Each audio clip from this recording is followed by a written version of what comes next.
अस्सलामुअलैकुम नाजरीन, आप देख रहे हैं सूबाई रंग न्यूज़ और इंटरटेनमेंट चैनल और मैं हूं मोमना शहबाज। सबसे पहले नज़र डालते हैं आज की आम खबरों पर। सेहत खुराक का कारोबार करने वालों के खिलाफ Punjab food authority in action. Food safety team की रावलपिंडी में कार्रवाई। 500 किलो मिलावटी पत्ती तल्फ कर दी।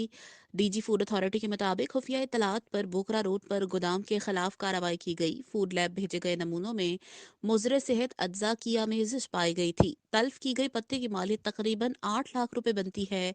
बारहा नोटिस की खिलाफ वर्जियों पर सप्लायर के खिलाफ मुकदमा दर्ज करवाया गया है। इनका मजीद कहना है कि अवाम को सेहत बख्श खुराक की फराहमी पंजाब फूड अथॉरिटी की अव्वलीन तरजीह है। रोजमर्रा इस्तेमाल होने वाली अशिया में मिलावट करने वाले किसी रियायत के मुस्तहिक नहीं हैं।